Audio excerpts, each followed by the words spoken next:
Yes, exactly. The Dinoflagellates are coming.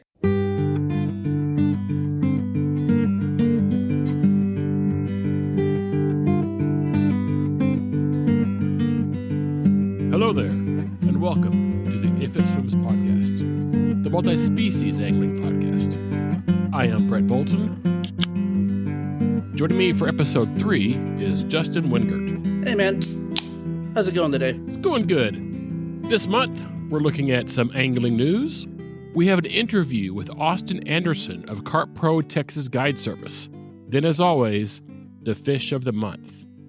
But before we get deeper into this, Justin, since last time we were here, you been fishing any? Yeah, man. I went out a couple days ago, right before a big cold front came through. Had like an hour and a half before it was going to start raining, so I went up to a local creek pretty near to me called Hickory Creek.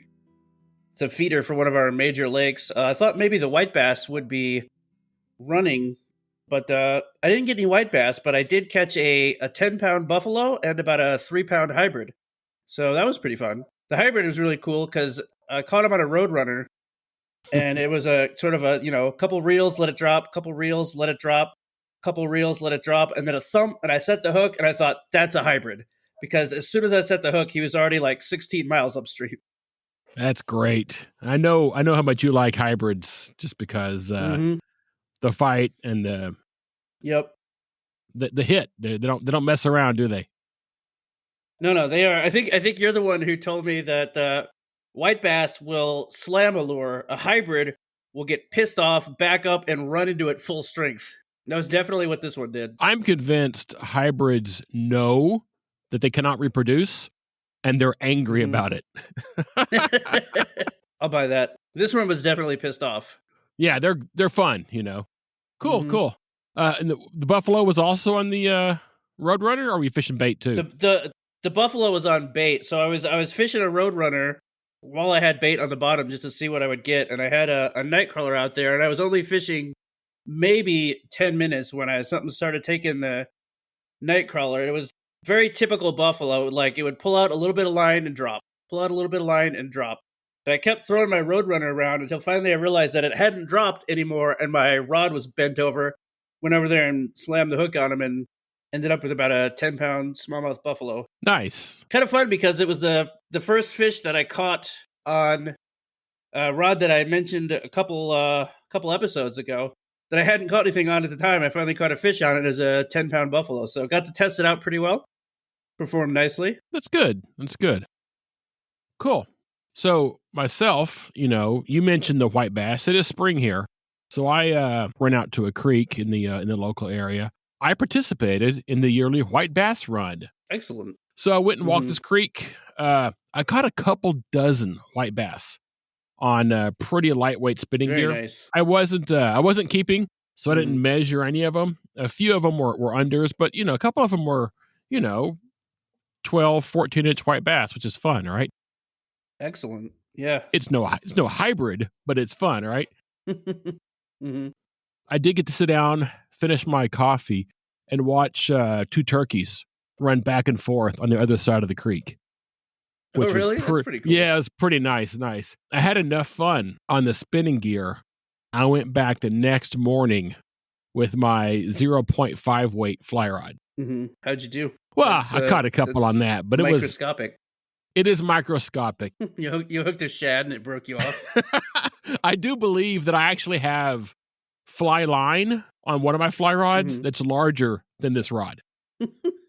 It's 5.5 feet long, so it's kind of cool there in the creek. And I just took it up there to say I caught some white bass on it. Yeah, I mean, that's cool. It's the smallest fly rod I own. That's the kind of thing I would do if I had a fly rod. That's the kind of thing I would do with it.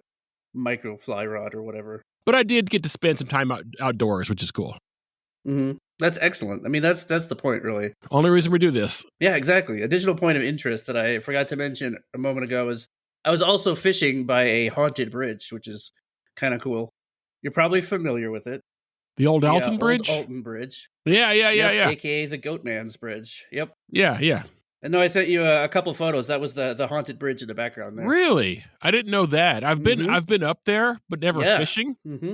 I was just hiking through that area before, just messing around one day. Oh yeah, there's tons of there's a ton of people there looking for the goat man. But it's a cool area. You can cross goat man. Okay, I guess it's time for some fishing news. Hey man, have you read anything good recently? I read some interesting stuff, yeah. So my first story comes from a couple sources. I have from local10.com, which is a local Florida news site, and from keynews.com, which, as you could guess, is a site based in the Florida Keys. We have Florida Fish and Wildlife Commission investigates sawfish deaths and strange fish behavior in the Florida Keys. So the Florida Wildlife Commission fishery managers and biologists are investigating the unexplained deaths of at least 20 large adult sawfish that have been essentially beaching themselves in a very localized section of the Florida Keys. Takes place mostly from what it says is Big Pine Key to Key West. Fish have been swimming ashore, getting stuck in the shallows, and basically just floundering there until they die. Now, they're also finding that while the sawfish are the only ones that have died so far, there's a lot of weird behavior going on with a large number of other species, including rays, Goliath grouper, snook, mullet, tarpon, gray snapper, pinfish, pilchards, and quite a few more. They've been seen whirling around, spinning in place, swimming upside down, and even jumping out of the water upside down. Now, obviously, the most critical thing here is the sawfish because they are a federally endangered species. Mm-hmm. And Florida averages only 4 or 5 known sawfish deaths per year, and they've had 20 of them die since December already. They are honing in on what they think is causing it, and they believe, but they're not sure yet, they believe that it may be a toxin coming from a very specific kind of algae that is blooming there. Possibly honing in on the species of algae referred to as the Gambir discus, which apparently is a single-cell dinoflagellate. Thank you. Wow. Dinoflagellate sounds like some kind of like weird sci-fi movie where there's like some dinosaur creature just like whipping himself on the back. Or some monster or alien from early Doctor Who. Yes, exactly. The dinoflagellates are coming. Anyway, so according to research scientist Tom Matthews, there are 20 species of the Gambir discus, and they're not all toxic. However, the article that I read says the water samples in the area were positive for one called the Gambir discus toxicus, which I'm just guessing that one's probably toxic. It's also fairly easy to pronounce. They produce a toxin referred to as this one's a tougher one, ciguatoxin. Nice. And it causes ciguataria in humans, which is a central nervous system disorder. So they're believing it to be causing the same kind of thing in the fish. So far, the only one it's been directly fatal to is obviously the sawfish, because for whatever reason, it's driving them to beach themselves, which is pretty sad to see such a huge fish just driven to its own death like that. That'd be odd, yeah. But they're sending samples of fish tissues to the University of South Alabama, which specializes in the research of ciguatera. So essentially, what's happening to these fish is so rare that they have to send it to a specific university that specializes in the research of a specific toxin. I also found it very interesting that the Florida Fish and Wildlife Commission basically hired fishing guides to take them out to these places to catch all the affected fish so they could take tissue samples. Oh, that's good. Yeah, they don't believe there to be any danger to humans. However, the director of Florida's Fish and Wildlife Research Institute, Gil McRae, does advise people to use common sense. He says if you see a fish acting erratically, or you catch a fish that acts strangely or doesn't appear healthy, don't eat it. Hard to argue with that. Pretty good advice. I've got one here directly from Kentucky Fish and Wildlife. Okay. A Tennessee angler fishing Lake Barkley caught Kentucky's new state record yellow perch. Ooh, yeah. Nice. Lynn Bumgardner's fish weighed 1.58 pounds, eclipsing the old record of 1.44 set in 2010. Caught this fish on March 2nd. Stuffing it with lead weights or anything? He was not stuffing it with lead weights, unlike many, many stories we see these days. He said, we were trolling grubs for crappie, and when I caught this one, I knew immediately it was a heavy fish. Bumgardner was fishing with a friend, Lee Andrews, who is, of all things, a Kentucky field supervisor for the U.S. Fish and Wildlife Service. Nice. So we know he wasn't stuffing it.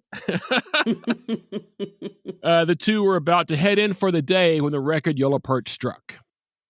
He said, the fish rolled over, and I saw the big belly, and I saw these stripes, and I knew it was a perch. Andrews checked the Kentucky Fish and Wildlife page on his phone and saw the record was 1.44.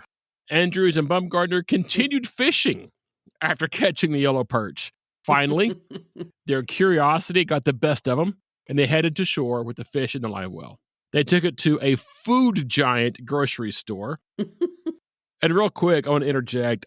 I always find these record stories interesting where these fish are officially weighed. Yeah.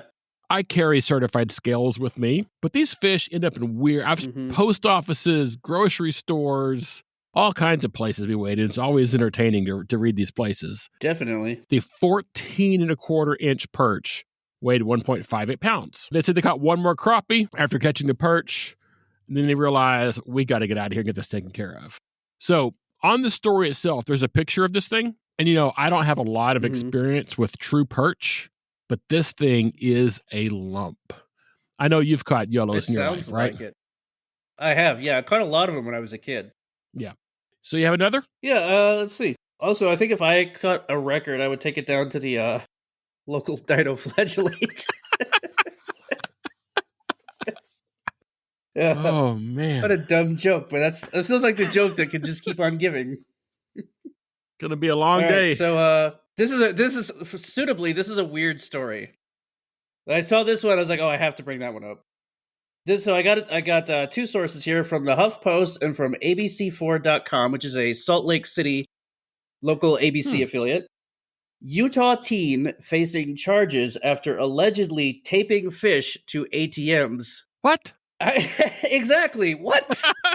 So we have a 17-year-old boy in Provo, Utah, is accused of taping fish to ATMs and other locations roughly a dozen different times. In addition to taping fish to ATMs, he also taped fish to the inside of bathroom door stalls and sometimes placed cigarettes in their mouth. He even taped 3 trout, not 1, not 2, but 3 trout to a police car. So I wonder how he got caught. Is this some sort of art project he's doing? It sounds like some sort of like really stupid jackassery. Well, there's that too. He called himself, and I kid you not, the Fish Bandit. The real reason he got caught is because like half of the people out there today, he posted everything he did on social media. He posted it on Instagram and TikTok, etc., referring to himself as the Fish Bandit. And he would like post a picture of a crappie taped to an ATM, and then he'd put like a snarky caption like, should I do a carp next? And then like a week later, he posts a picture of a carp taped to a different ATM. I viewed some of the photos. Is it exactly as I think it is? Is it a fish taped to stuff? And he used a crappie, a channel cat. It's a fish taped to stuff. Interesting. Different kinds of fish, mostly taped to ATMs, as well as a police car and other things, like I said. But there was a crappie, a channel cat, a brown trout, a common carp, and a buffalo, apparently smoking a cigarette.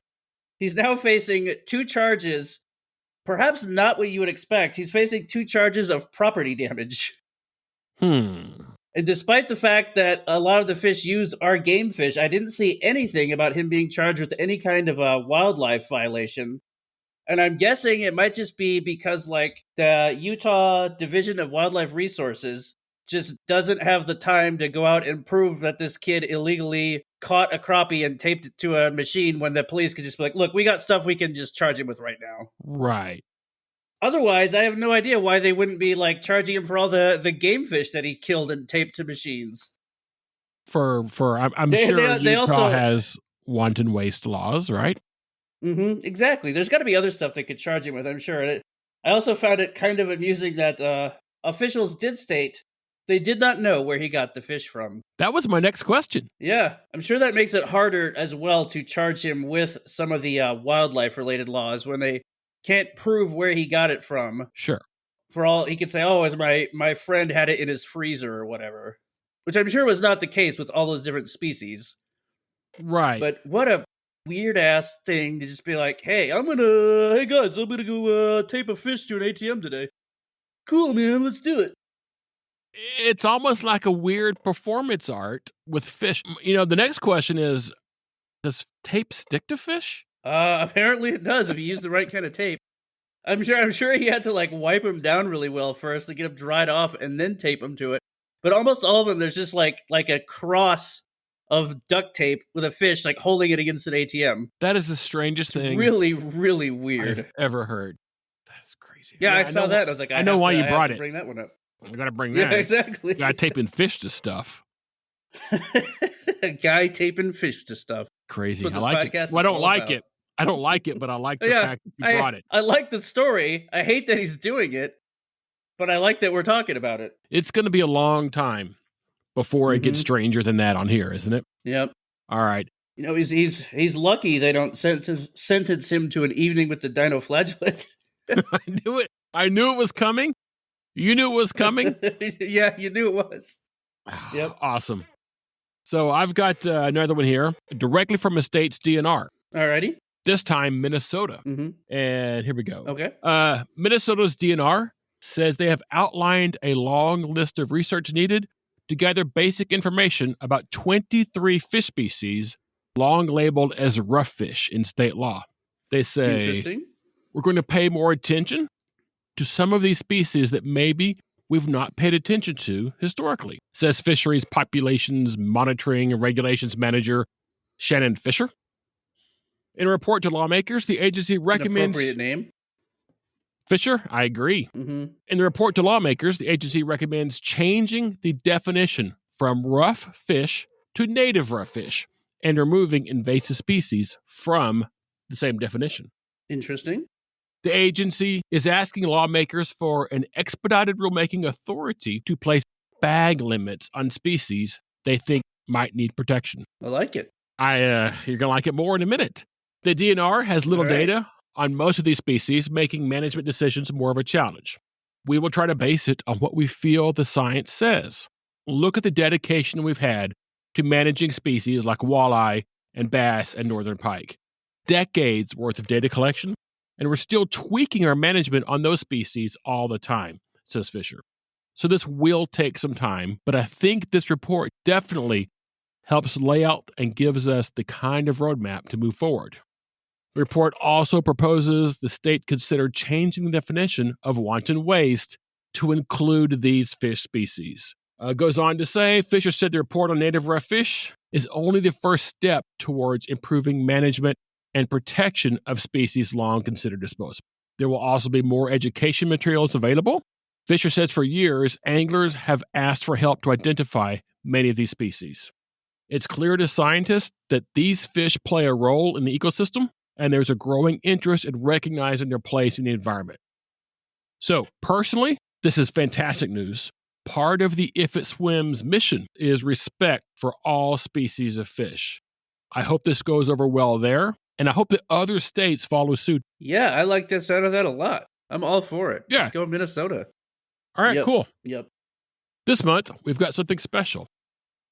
A couple episodes ago, we had a news story about a line class record for smallmouth buffalo. We mentioned seeing if we could get the guide that facilitated the catch on the show. That said, here is 13 questions with Austin Anderson. Austin Anderson is a dedicated angler based in Austin, Texas, and owner of CarpPro Texas Guide Service. He was the previous IGFA junior angler record holder for smallmouth buffalo and has been guiding for about 10 years, which is impressive on its own, but adding the fact that he is 28 years old really sets that apart. An avid bass tournament angler, including fishing for Stephen F. Austin University. His fishing history is already legendary. Austin, welcome to the podcast, and welcome to 13 Questions with. Justin will kick us off. Hey, Austin. First off, thanks for joining us. Great to have you with us. Let's start at the beginning. Why don't you tell us about your favorite earliest fishing memory or the first fish you ever remember catching? Man, that's a really good question. I have a very Well, thank you. fond first fishing memory. I grew up in the Dallas area, so I was right near Lake Grapevine and Lake Louisville. And my grandparents had a bass boat in a slip at Silver Lake Marina at Lake Grapevine. And I caught my first fish right there in that slip. It was a bluegill, I remember. And it was, I don't know, maybe 4 inches long. But I still have a picture of me holding it. And I couldn't have been any more old than maybe a year and a half old. I wasn't 2 yet. I know that. And I had already caught one. So that's awesome. It struck me pretty young. That's probably a very common, not necessarily exact story, but that impact on youth is probably a big thing for most of our listeners. I know it is for myself. I know it is for Justin as well. Yep. Absolutely. So outside of professional, what is your favorite fish to catch? And of course, why? Man, outside of what I'm doing, I love the carp and buffalo, but it's kind of my job right now. I would have to say smallmouth bass. I love bass fishing, and man, those smallmouth can jump. Huh? I love them. They're so much fun. I remember my first time fishing for smallmouth when I was young. They started stocking grapevine with smallies, and I didn't know how to fish for them just because I hadn't grown up in a place that had smallmouth.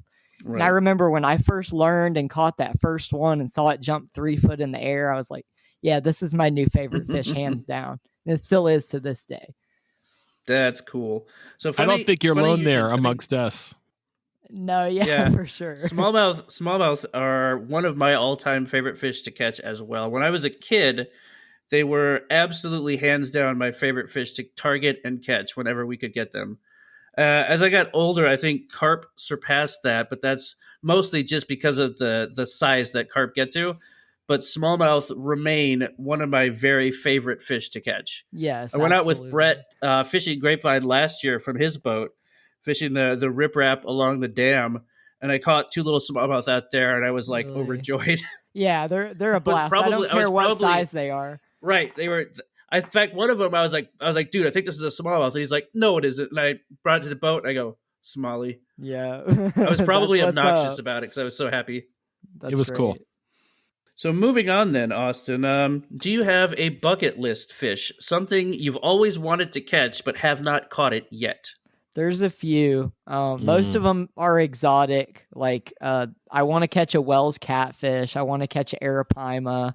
I want to catch a golden dorado. I have a long list because we talked about golden dorado on the first episode. Yeah, that's cool. I have clients that get to travel all over the world and they basically just fish for a living. I get a lot of people because I'm like the guy to call for the buffalo. So a lot of these guys, they want to catch a trophy buffalo, and it might be the only one they ever catch, but they come and fish with me. So I hear all sorts of stories, fishing in the jungle, off the coast fishing for marlin and all that. And I haven't gotten to do a lot of those exotic trips. I've been deep sea trolling a few times, but nothing like that. So I've got a lengthy list of what would you say if you had to pick one? What would you say would be your top bucket list fish? Man, I would probably say arapaima just because I've seen the videos of how hard they fight and just how they'll hurl their entire body out of the water like a tarpon. Yeah. Yeah, that's cool. I've caught tarpon, but I've never caught anything in freshwater that's like that. Those things are rocket ships. I'd have to say as a runner-up, I want to catch a white sturgeon really bad. I've never gone up and done that either. So that'd be fun. Definitely. Probably a little more accessible than the arapaima, isn't it? Yeah, I mean, at least that's in the U.S. I don't have to fly halfway across the world to catch them. Yeah, arapaima are one of the few true superior mouths in fish, right? Yeah, tarpon, arapaima, and not much more, is it? Yeah, I don't think so. And they'll take lures as well, which is just crazy to think of. Yeah, and they're air breathers, just like gar. Which is also really cool. They'll pull a bird off a tree, won't they? Yeah, they will. They're I'm pretty sure they'll eat anything that crosses their path. Or crosses above their path, which is the crazy part. There we go. That's what I want to... I want to catch they can one jump in the air. out of the water, if that makes any sense. That would be awesome. Like the nature documentaries. Yeah. Those fish have like a built-in like air defense radar in their head. They sense a bird flying overhead, they'll shoot out of the water and grab it. Mine. Yeah, that's great. Awesome. So a little more of a basic question, but you'll still dig it. What are your two largest fish? Largest freshwater and largest saltwater fish yourself? So my largest freshwater fish, a few weeks ago, I caught a 6'2" alligator gar. Nice. That's my biggest. I've only just gotten into the gar the past 2 years, and I am addicted. I may brilliant. even start guiding for the gar eventually, like within the next few years. Yeah, definitely, because it's just a blast. We've been going down there below. Yeah, I don't know. Kirk's a good friend of mine, so I talk to him a lot. You guys could partner up. Yeah. Do you know Dawson also? Yes, definitely. Yeah, Dawson's a good guy. Yeah, they're both great guys. Yeah. Yeah. There's not that Dawson's many gar too. anglers. Yeah. No, there's really not. It's a small world, and a lot of my clients have fished, with one or the other. There's about 5 guides, and I know all of them very well. Sure. So we bounce clients off each other and all that. Sure. But so that's the freshwater one. And then saltwater, I think I've caught about a 6.5 foot bull shark. That's about my biggest. So they're both about 100, 110 pounds or so. Sure. That's about my biggest. Now I'm trying to break both of those this year. That's why we have personal best. Absolutely. I have faith that you will. Yes, they're out there to be broken. That's for sure. That's what they're for. All right, so kind of along the same lines of personal bests, what is the rarest fish that you've ever targeted, or the most unusual fish, and were you successful? Or what was your most surprising catch? I have 2. I have one that's an unusual and one that's a surprising one. They're both carp. To hear both of them. Mm-hmm. But so this first story, I'm still in awe that it even happened. But I was in Houston. I think I was staying there for like a concert or something. And I just had a few hours, so I went to this pond.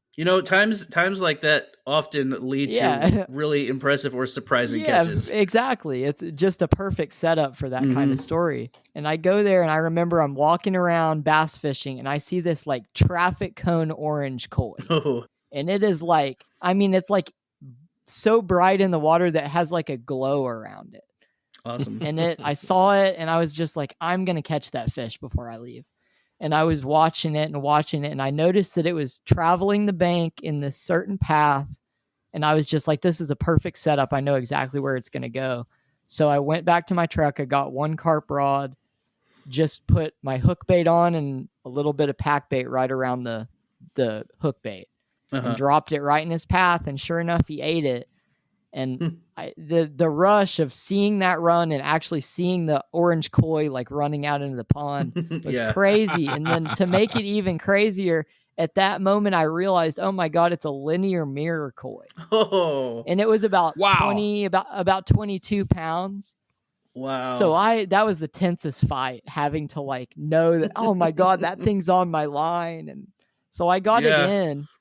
And that's probably the rarest catch I've ever had, because I've never caught a mirror koi since or before. So that's probably going to be the only one I ever catch. That's awesome. Sure. And then the most unusual, this happened back in October.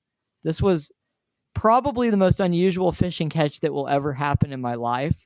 But so I had a guide trip, and my clients had come in from the airport that day. So they were very, very tired.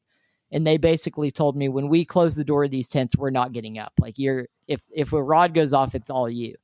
So I was like, okay, sweet. And it had been about 3 hours and nothing had happened. And then just out of the blue, I just had this run. And I fight it, and I'm just like, something's not right. It's just not fighting like a carp. Something different. And so I get it in, and it's a 22-pound flathead catfish. On a boilie. Wow. On a boilie. So as I'm like landing it, I grab it and throw it in my mat. I get another run at the same exact time. So I had just barely put the fish on the mat, had another run, and I pull in a 15-pound fantail carp, like with the fins that are like, over a foot long. Yeah. And I had that as a double. So I have a photo of me holding a 15-pound fantail with a flathead on the mat. I mean, 2 extremely rare catches, but both awesome. On boilies. That's just unheard of. That's really cool. Was the flathead like eyeballing the fantail? Like, I'm going to eat I'm you sure next? It was. I'm sure it was only there to eat carp. So you have to were you fishing with a carp flavored boilie? Yeah, I mean, maybe. The funny thing is it was like strawberry. So I don't know why that fish ate it. Maybe there was a carp like sucking on the boilie and the catfish ate it and just inadvertently got hooked. But it was hooked in the mouth. I've seen flatheads caught on boilies before, and I've always assumed there was a bluegill down there just pecking at it. And the flathead said, I'm having all of that. All at once. Whole buffet, all at once. Right. It's a fish and a dessert. That's a combo right there. Exactly. Opened his giant mouth and black holed everything inside it. Yeah, absolutely. Awesome. So here's a interesting question. What sort of methods do you use these days? In general, what's in your repertoire? So I've come a long way, at least from the bank only fishing. I'm using a lot of like the high tech tools that I have a bass boat and I do a lot of tournament bass fishing. And lately the biggest thing in tournament bass fishing is the forward facing sonar. And it's always like, is this a good thing? Is this a bad thing? What is it doing to our fisheries? And as far as I know, I'm the first person who's figured out how to catch buffalo using the forward-facing sonar. Ooh, that's pretty cool. And I'm actually using it to find the fish. And when I find like the big group of them, then I bait an area and fish over that spot. And I've had decently good success in the past doing this, but recently I've figured out kind of the areas that I need to be looking for. And I've just been super successful lately. Wow. So almost every trip recently I've been doing off my bass boat. And we actually go, and at the beginning of the day, I don't know where I'm going to fish. I actually let the fish tell me where they are, and then I set up and fish for them. And it's been kind of 50-50 whether they're on this one spot or not. So I've kind of found an area that they relate to. But I never really know when the day starts how many fish are going to be out there. Right.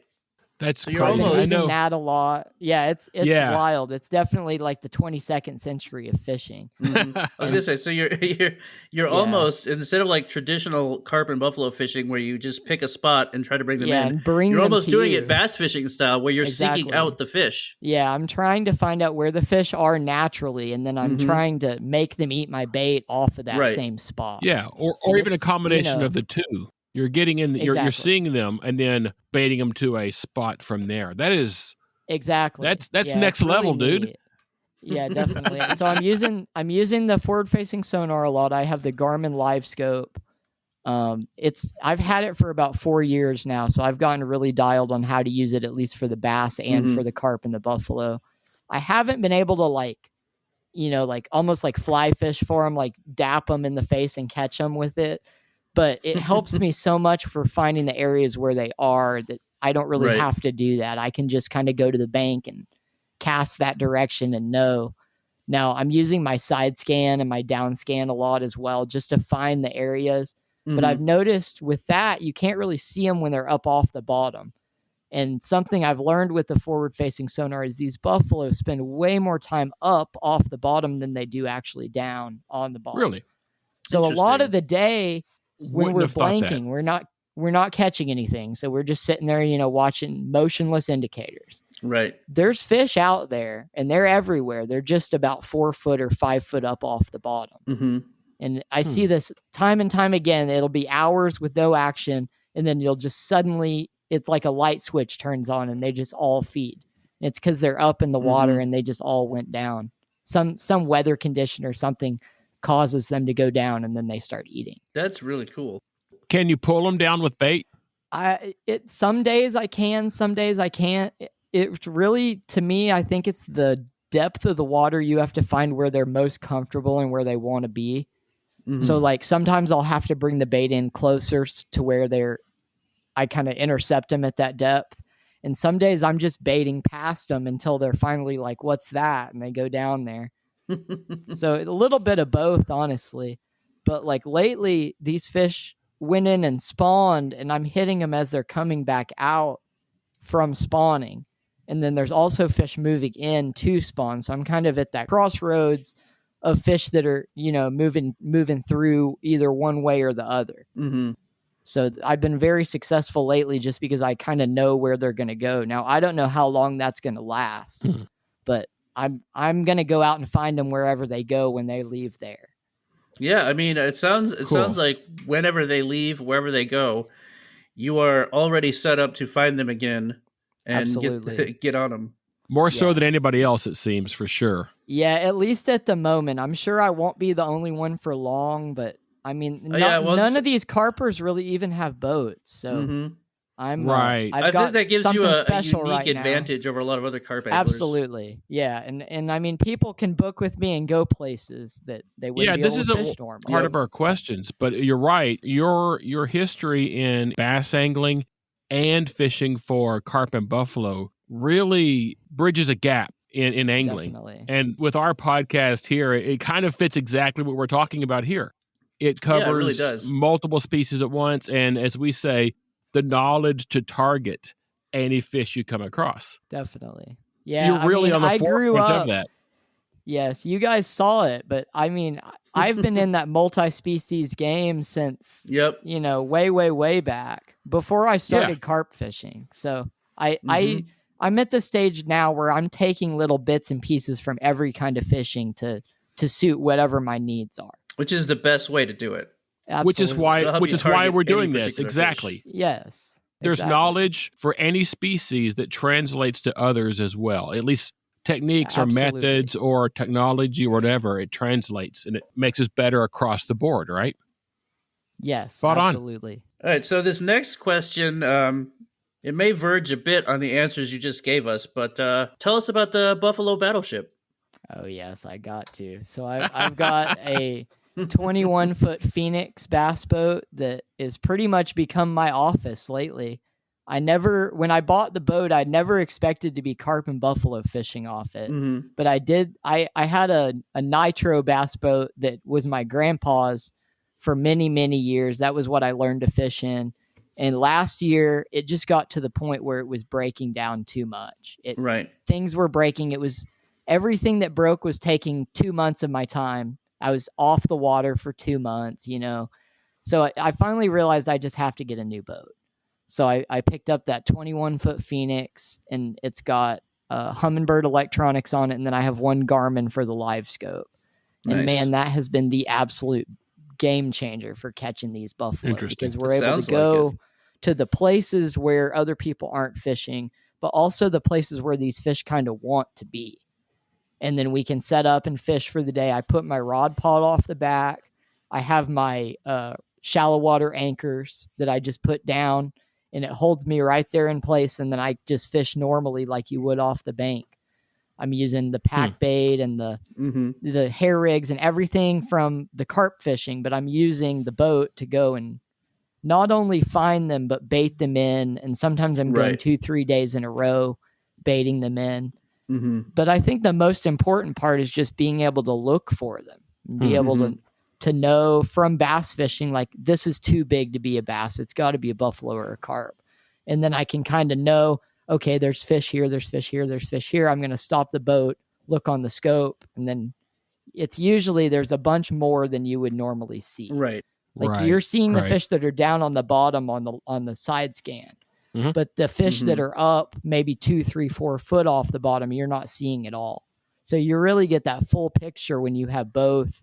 And then I also have the 360 sonar on my boat. Cool. And that's just kind of going in a circle all the time. So I can see, say, if the fish are on the right side of the baited area, I can see that. I can tell, like, hey, they're moving this way. Let's put a rig on this side of the bait instead of this side of the bait. Nice. And sometimes that can be the absolute game changer, because you know kind of what direction they're pushing toward, and then you can put a rig in front of them. Yeah, get out in front of them. Exactly. Instead of just getting down in them and hoping for the best. Right.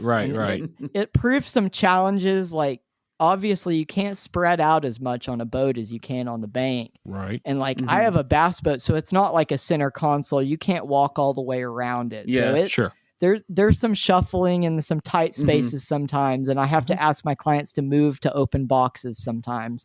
Yep. But I'm still learning this, but I can tell this is the way the future's going as far as I think sounds so. like I it. think you're right. One thing you didn't Definitely. mention, traditional carp and buffalo angling, you're really limited on your access. Absolutely. If you're on a there's lake bank that- access. Exactly. Yeah. How many lakes? I know one lake you fish in particular a lot that has a very, very small amount of bank access. Absolutely. It's not a tiny lake, but there's one spot you can fish from the bank. You've got the entire lake at your disposal now. You're creating your own bank in a way. It's brilliant. Absolutely. And it's like, especially there, and there's one bank where the park is. You literally can't fish 75 or 80% of the lake because it's just this one bank. So basically, if the wind's blowing from the north, you're pretty good fishing that one bank. But if the wind is blowing any other direction, you got to go somewhere else. And I'm just doing that. I'm the only one that's able to do that right now. Right. And it's even helped on places like Lake Austin. I mean, there's 8 miles of river between Emma Long and Selma Hughes Park, and now I can fish all of that. I have, I can fish the entire lake. Yeah, it's kind of the same way. You've got traditionally one, maybe two spots you can fish from the bank on Austin. Exactly. And then opens the whole lake up too, Definitely. Justin, have you caught a carp from a boat before on purpose? On purpose? No. Have I caught one? Yes. Yes. On purpose. When I started doing it, it was unheard of. Yeah. For Well, sure. about 10 years ago, I set my rod pod up on a pontoon boat for a couple of different trips, and it worked out really well. Yeah. I didn't have shallow water anchor, so I was kind of at the will of my anchor a little bit, but it did work. And the wind. Yeah. I'm still trying to find a solution for like anchoring the boat so I could be above the fish and watch them on the sonar.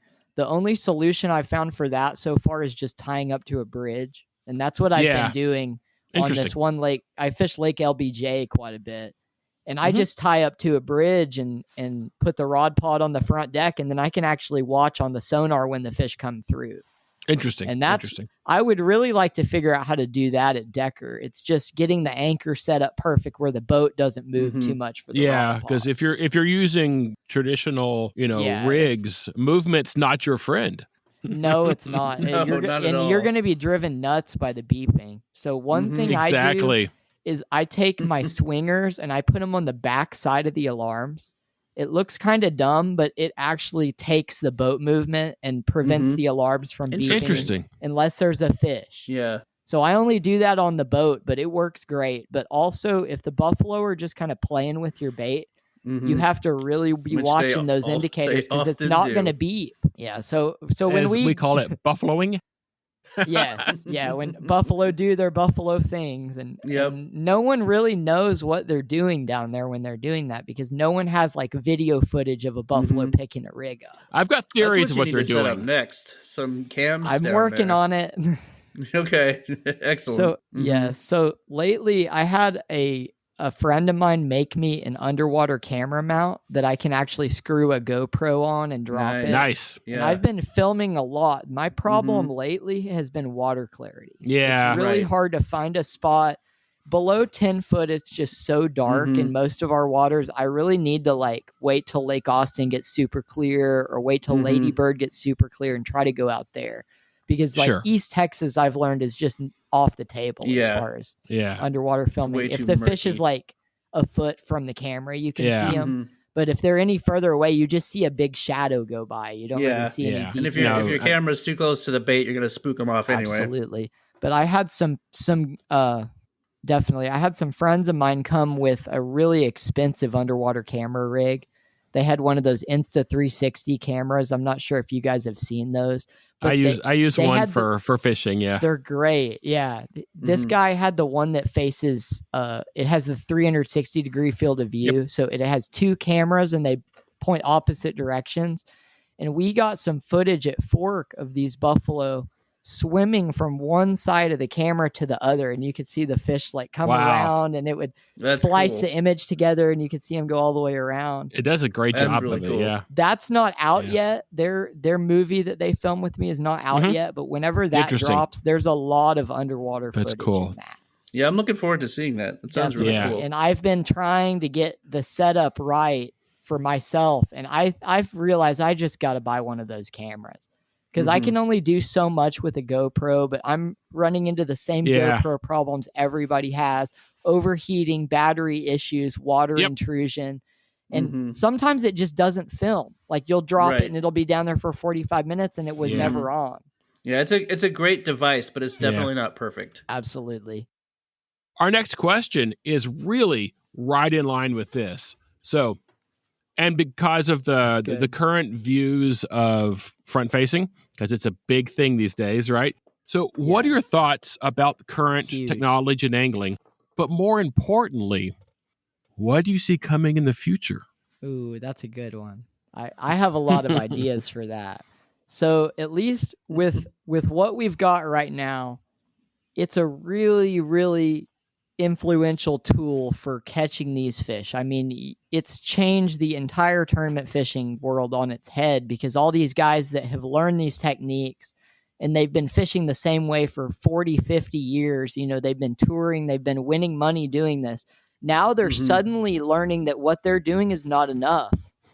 And it's even like to the point where some of these guys are finishing in the lower third of these tournaments where they were winning every one before. So it's really, some people really don't like it.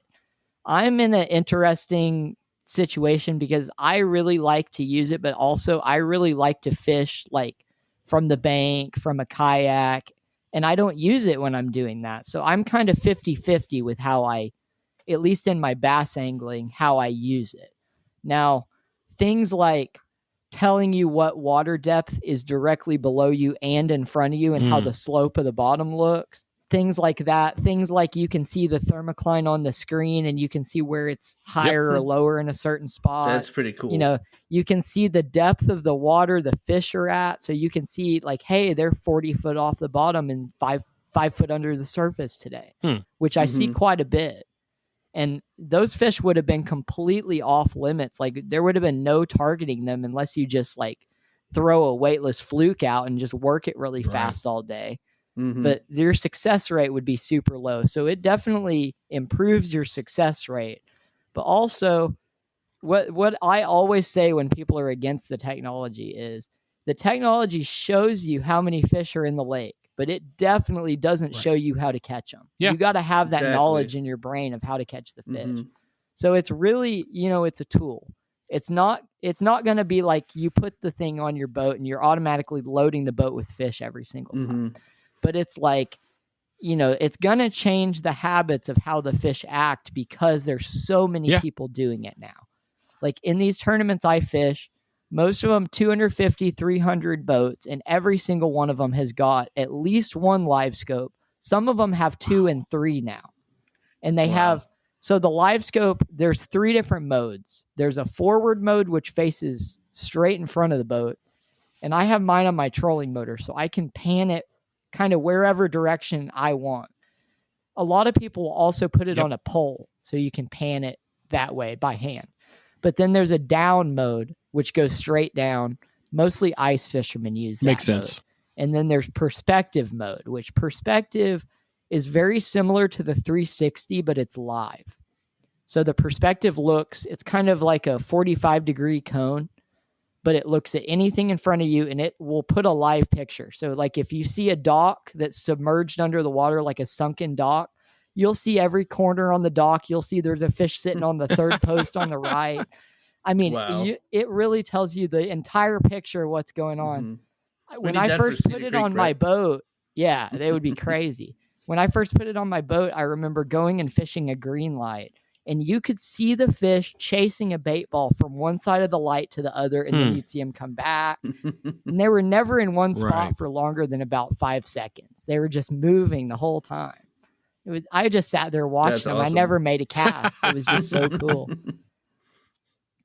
But I mean, it's really crazy how far the technology's come. Now, as far as where it's going, I would really like to see, so the Humminbird 360, it scans a circle around your boat, and you can put it at whatever range. Usually I set it at 70 foot. So it's just scanning the area.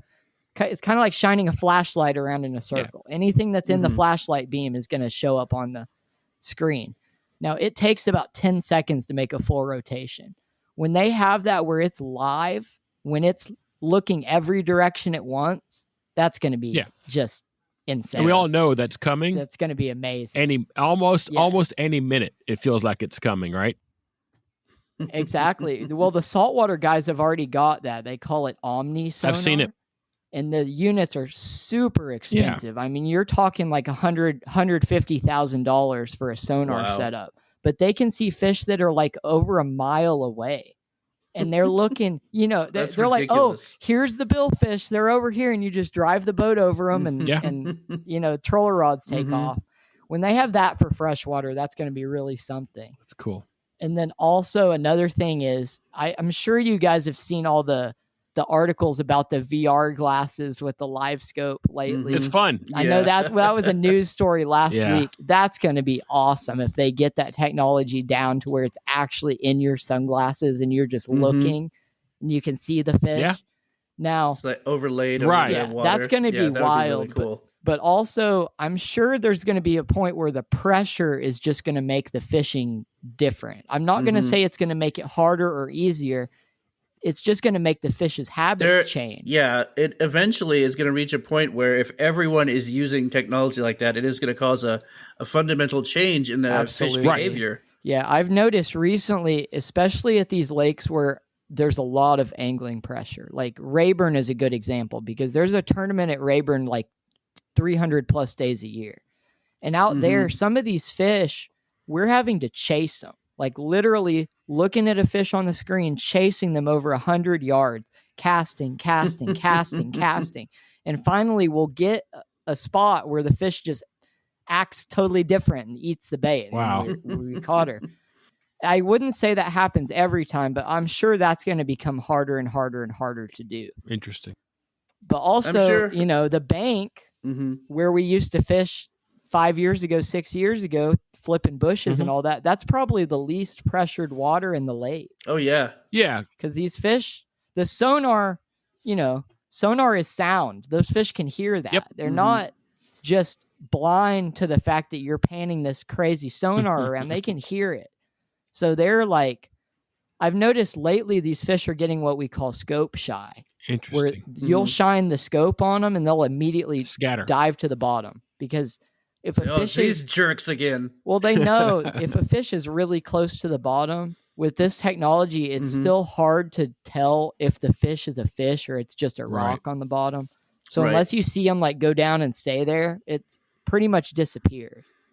So I think definitely the fish are going to start learning and they're going to start avoiding it. In a slightly different direction. There we go.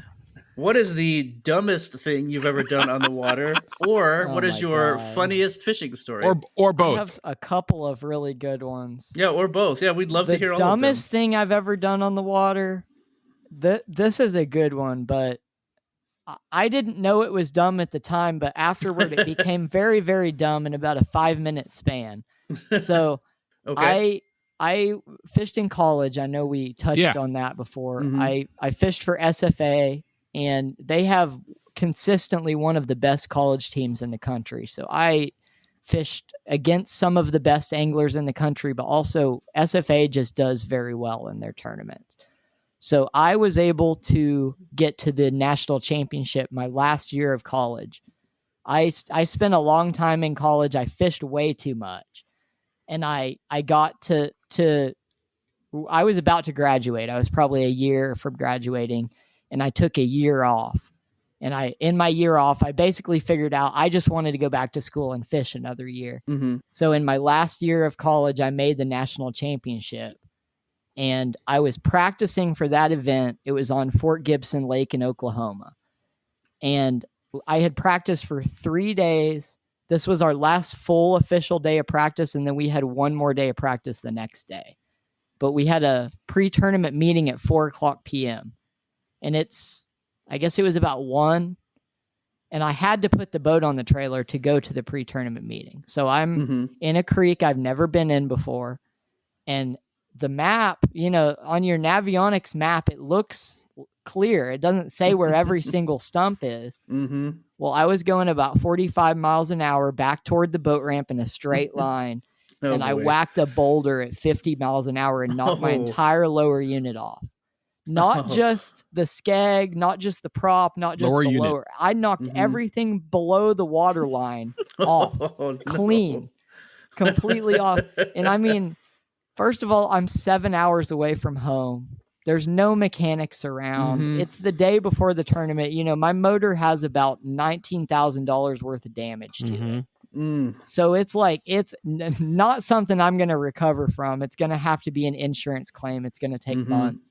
So I was just like, okay, well, I guess my tournament's over. And I don't know how this happened. It was a really lucky break, really just a God moment right here. But one of my friends had fished a tournament with somebody that lived about 2 hours away. And he called him and said, hey, man, we're kind of stuck. Could we possibly use your boat? And he said, absolutely. Come and get it right now. And without that guy, we would have never fished that tournament.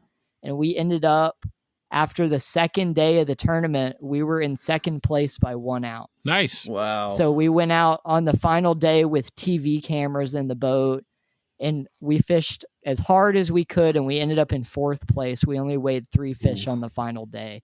So our pattern just kind of fizzled at the last moment, but we still finished fourth in the national championship. In a borrowed boat. After having that happen, in a borrowed boat with no sonar on it. What? Wow. And I think I have to say the reason that we caught them during that tournament was because I wasn't looking at the live scope. Sure. Because on my boat, I was looking and casting at every fish I saw. And what we really needed to do was just put our heads down and cover water with the spinner bait. That's how we ended up catching them. So we were fishing half a foot of mud, and the fish were just eating it and waking on the surface when they ate it. So it was an absolute blast of a bite. But they ended up dropping the lake about 6 feet during the tournament. So it went from 6 foot high to pool during the tournament. And the last day, our starting spot that we had caught almost every fish that we weighed in at was completely out of the water. I could actually see a jig that I had broke off the day before on the bank. It was on the bank. I was able to just reach my net over there and grab it. Nice. So that was tough conditions, but man, that was an unforgettable experience for sure. Tough conditions, but more importantly, you got to fish them. Yeah, true. I got to fish them. Yeah, you can't win if you're not on the water. So that was the lesson I learned from that one. Definitely. And then what was the other question? What was your funniest fishing story? Oh, man. That's always a good I have start. a couple of good ones. I've fallen off the boat a couple times. That's always a good one. I think my funniest fishing memory that was, though, at least one that comes to mind, is this summer I had some friends come down from Iowa. They're bass fishermen, and they were fishing a college tournament, and I wanted to help them do well in the college tournament. So I ended up just going out with them, and it was so hot that day, and it was no wind, and it was just so hot. We were on his boat, and we put the power poles down, like in the water, and sat on them. And we had one of us have the remote for the trolling motor. So we just troll around wherever we wanted to go, and the fish would come up schooling, and we cast, and we were catching. We had to have caught 40 fish that day, and all from the water. Like we were. Yeah. You don't know how hard it is to reel a fish in when you're chest deep in the water, treading water. But we were catching them, and we were like barely swimming. Like, oh my God. I just laugh every time I think about it because of what we were doing. Like we were catching them chest deep in the water. That's great. And we were in 40 foot of water. So we were like, we were way off the bottom. There's no standing up in that. You kept as cool as possible, though, as a trick, right? Yes. No, yeah, that was the trick. And we learned that's definitely a game changer. Yeah. Couldn't do that in the tournament, though. No. They didn't do as well in the tournament, and I told them it's definitely because you weren't in the water. The fish want a worthy opponent. They want you. They want to be eye to eye with you. Yeah, exactly. Almost peers at that point, right? Yes, exactly. So that's a good one from the bass fishing. I have to say, for the carp, I have some funny stories with the guiding. Just, I get to fish with people from all over the world. Mm-hmm. I see some crazy stuff. I think one of the funniest things I've seen was I had a British client one time, and it got to be about time to go to bed. We were kind of starting to close the camp down. And I saw him go and get, like the carp chairs that it's like a beefed up lawn chair, basically. Mm-hmm. He grabs my carp chair and starts dragging it over to his tent. And I'm like, what the heck are you doing? And he says, oh, I'm doing this for the alligators. And I was like, what? And he said, oh, if he's going to eat me, I at least want to hear it and be awake first. I was like, no way, man. So that was his noise. Alligator noise. It was an alarm to protect him. Yeah, I guess it was an alarm to protect him while he was sleeping. I was like, no way, man. That's no insane. Way. Yeah, cool. That was a funny one. Well, we touched on competitive angling a bit. What is your history? And as importantly, if not more so because it's more fun, your success in that realm? Yes. Definitely. So I got into fishing tournaments probably through Bret's multi-species contests. I know that guy. I think that's I have to think. I think that is my first tournaments that I fished was like the 2000, probably starting in about 2009 or 2010 was back then. So through that, I kind of got into the kayak fishing tournament scene on Grapevine in Louisville. So I was going to some of those events and doing that kind of thing. But there was no high school fishing team when I was in high school. I went to Coppell High School. So I didn't really get to fish in high school at all. So when I went to college, I had limited tournament fishing experience. I had fished some bass tournaments, but not nothing at that level. And of course, back when I first went to college fishermen weren't as good as they are now. Like right now, I think it was 3 weeks ago, there was a 19-year-old that won the Bassmaster Elite Series, the youngest angler to ever win a Bassmaster Elite. So these young kids are almost every bit as good as the people who have been doing this for 60, 70 years. So it's really interesting. How does that sound familiar? Yeah, it's like a lot of other sports. Fishing with you. Yeah, absolutely. You mentioned it earlier, real quick to interject. Part of that might be the quick adaptation to the current technology, absolutely, and the lack of fear of it as well. Being able to use it in conjunction with knowledge, it's important. Yeah, I think a lot of it is just the older guys have kind of an aversion to learning it. And it's like you have to really just take everything in and, make it your own. You can't just try to catch them the way some other guy's catching them. You kind of have to learn the technology for yourself, and then, it's going to take you places. But yeah, so I got started in the college fishing my freshman year. I didn't do very well in the tournaments.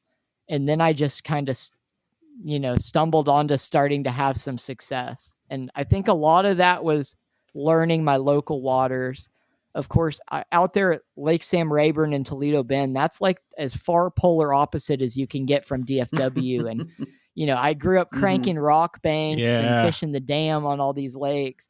And to go out there and see, what is this green stuff in the water? It's like, there's lily pads and hydrilla. What is this? I only knew that from Emma Long. Right. So it was hard to kind of learn that. But once I started learning that, habitat. I love it now. Yeah, makes sense. That's like the best bass habitat you could want, but it's all about learning how to fish that stuff. But so I had, I think, 3 top 10s in college. One of those was at the national championship. And then I went to 3 national championships while I was in college. So that was just so much fun.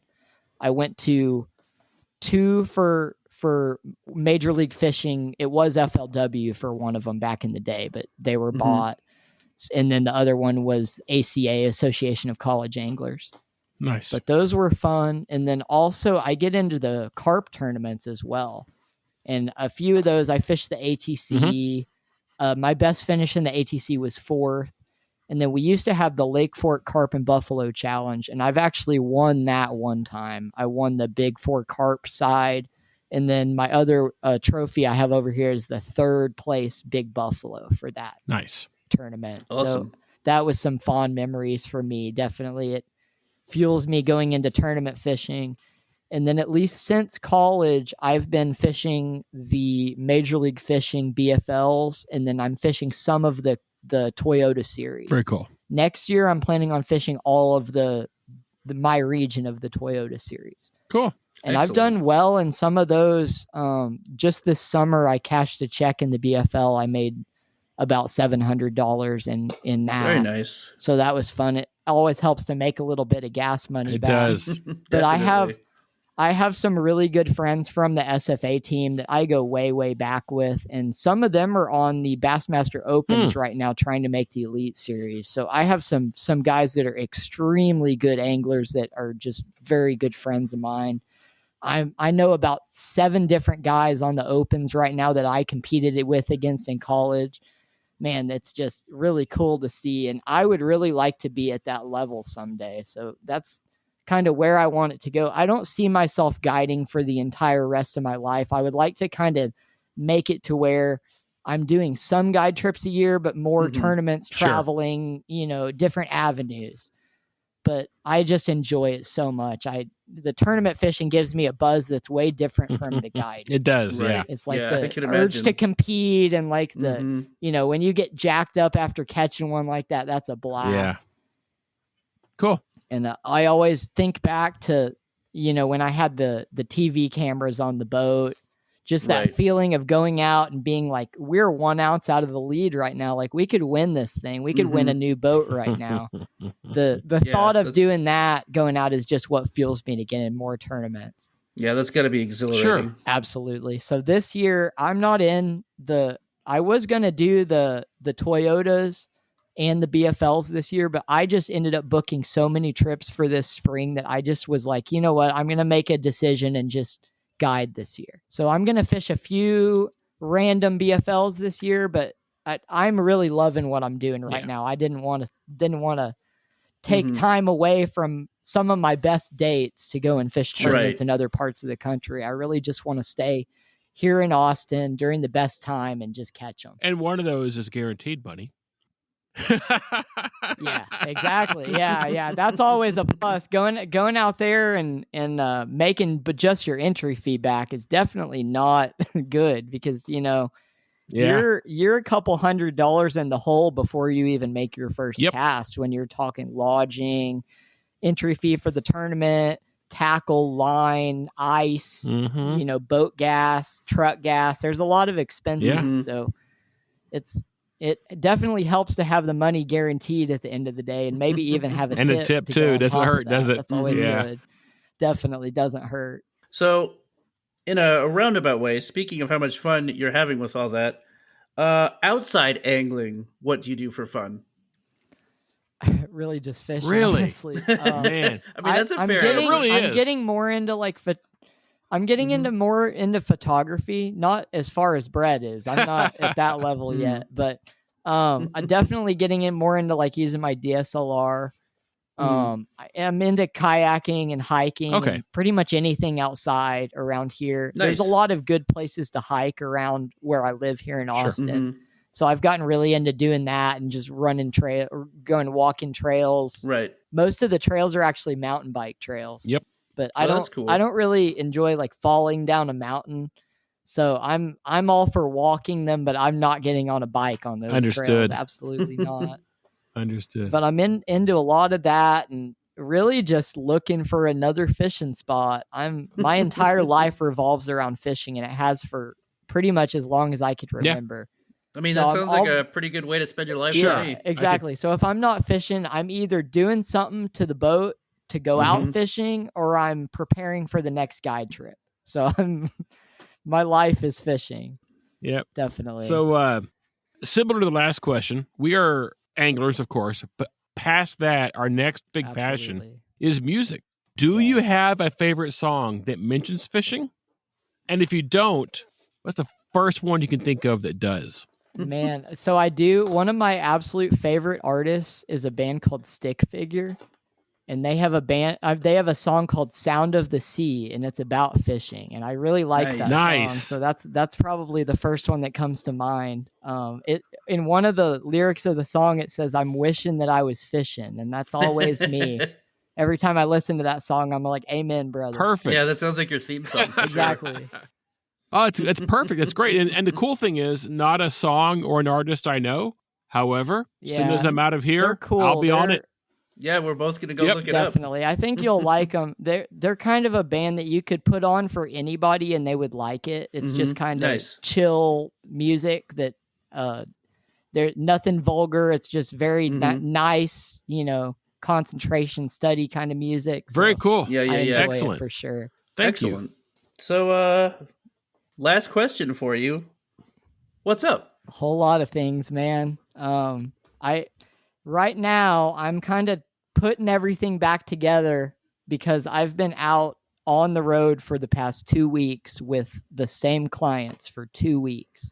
They booked me for the longest I've ever had a client book me. They booked me for 15 days and they came over from Hungary.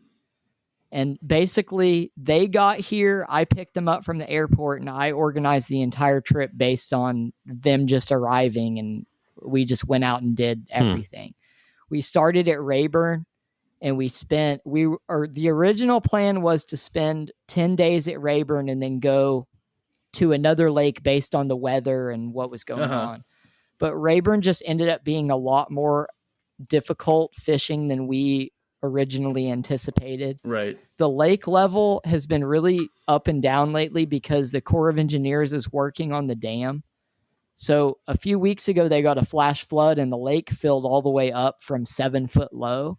And they basically just drained it while we were there. So I showed up and the lake was 3 foot low. And by the time we left, it was 7 foot low. So it made it really, really difficult for us. The fish basically just left the area. They were there at the beginning of the session. Like we threw the lines in and I am not kidding. Within 5 minutes, they had a 38-pound buffalo on the bank. Nice. Wow. And we were like, yeah, we're on them. It's a great start. We didn't catch another buffalo for 5 days. And so I think it was day 6. It was a great start, at least. Yeah, day 6, we were like, we have got to do something different. We have got to change. We've got to do something. So the plan we came up with was I drove them all the way to Austin with me. They ended up catching a flight to Tulsa and going and fishing for paddlefish for 3 days, which they had a super successful trip doing that. Oh, that's cool. That gave me time to go and pre-bait a spot 3 days in a row, and then we hit it hard 4 more days, and we just had an incredible trip. We had 3 days where we caught more than 10 buffalo, and the average size was like 37 or 38 pounds. Wow. So we had a really high average. I don't want to give all of it away because they did a movie. Nice. And it'll be dropping in about 3 weeks. That'll be cool. So you'll be able to go and watch the whole session. It'll be over 2 hours long, so it's going to be a really nice full-length film. They had a TV camera. We had a drone. We had underwater footage, so there's going to be all sorts of stuff. That's amazing. Yeah, that sounds like it's going to be great. They did catch some absolute giant Very, fish. very cool. Excellent. One absolute massive buffalo. Cool. One of the biggest buffalo I've ever seen. So that was just icing on the cake of an absolutely amazing trip.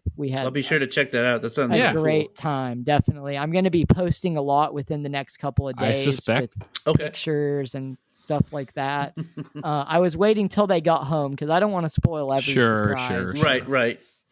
I have got tons of stuff to share, man. Even just from, rod shots, pictures of me netting fish, drone shots from the sky. There's all sorts. So I'm really looking forward to getting to share those. I can hear the excitement in your voice, Austin, for that. So for sure. Yeah, that was a fun way to spend 2 weeks, I have to say. I was a little worried at the beginning because I'd never been with clients for that long, but they were just some really great guys from Hungary.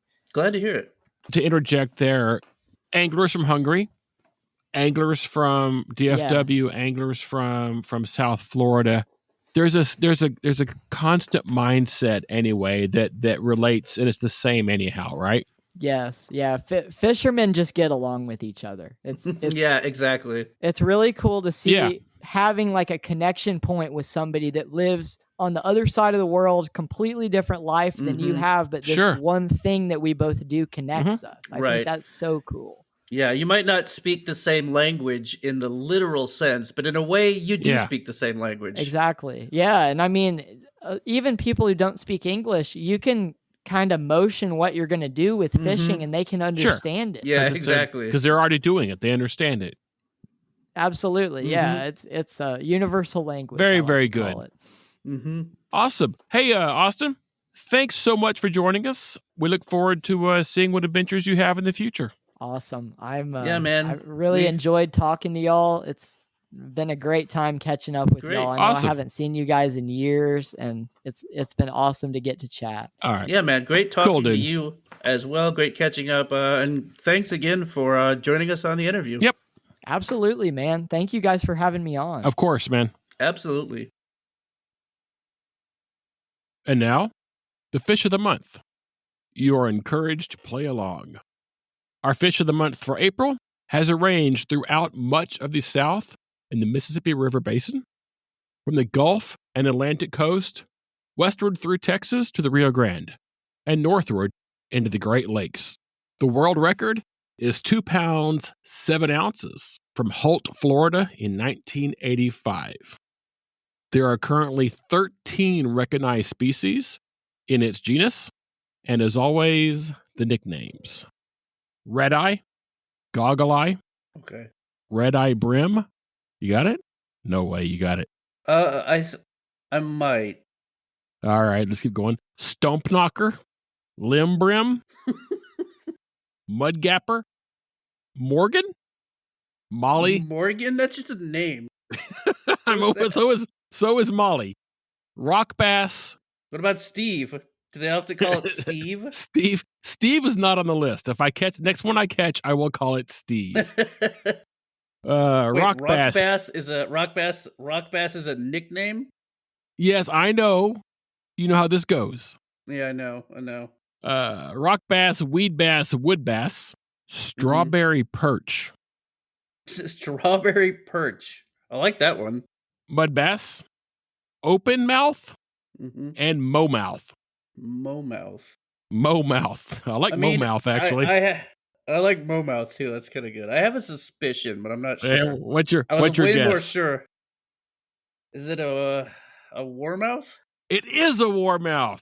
Oh, very nice. Sweet. Thank you. Lepomus gallusus. Very good. The warmouth. Actually, I was thinking rock bass until you said rock bass was a nickname. I got you. Oh man, yeah. The warmouth is a cool fish. So it is a cool fish. As you folks know, only I know what the fish of the month is beforehand. So now, Justin, what can you tell me about them? Some people call them the Molly. Not as much as I could tell you about the last two, but oh man, they're cool. They're very mottled looking. They're kind of brownish with some gray, sometimes a few little flecks of red. They're very aggressive. They're small, obviously, but they have very big mouths. Super aggressive. Big mouth. Crazy fish. They will exactly. They will attack anything near them. So you can catch them on. Normally, I would say anything they could fit in their mouths, but I've caught them on lures bigger than the warmouth was. Not even intentionally, like bass fishing jointed rapalas, and I caught like a 2-inch warmouth on a 3-inch rapala. I was like, "What are you trying to do, fish?" That tracks. They taste really, they taste really good, but they're usually pretty small, and it's hard to target them specifically. So unless you're, planning on cooking up a horde of panfish already, you're probably not keeping them to eat them. No. Do they taste any different than, say, a bluegill? No, not really. Okay. I was waiting for you to say yes, and I was going to I was going to ask you to prove it, actually. I mean, it's been, I kind of wish I said yes, though. been so long since I've actually eaten a warmouth that I don't remember for sure, but I don't remember them tasting vastly different from like the 20 bluegill I was eating them with. Exactly. Like once they're all cooked up, I don't know that I could pick out the warmouth. They're very populous in many waters, but you don't see them that often because of their size, and they tend to stick to structure near shorelines in my experience. It tracks. It makes sense. That's probably about all I got for them. No, that's good. That's good. I've only got one more note. On Reddit, I run a subreddit called What Is This Fish? Where very helpful people help other people with their fish identification. Nice. Warmouth might be the most requested fish ID in North American freshwater. They're weird little fish. I can't believe you guessed warmouth. Very good. Thank you. I can't believe I did either. Very good. I really like my first thought was just rock bass, and then that became the nickname. So I was like, wait, it's the nickname is rock bass, and my next best guess was just warmouth. It's always a good guess, anyway. That covers everything on those guys, right? Mm-hmm. Yep. All right, great, excellent. So over the next few weeks, we want you to send in your warmouth pictures and stories to FOTM@ifitswims.com. So that was great. Thanks for hanging out with us, Justin. Thanks for the time this month. Thanks for having me. We are on the web at ifitswims.com and on Instagram at if_it_swims. All links to find us are available in the show notes, along with links to items covered this month. Our music was written for us by Dallas artist Jeff Hewitt. Join us again next month, and as always, we will see you out there.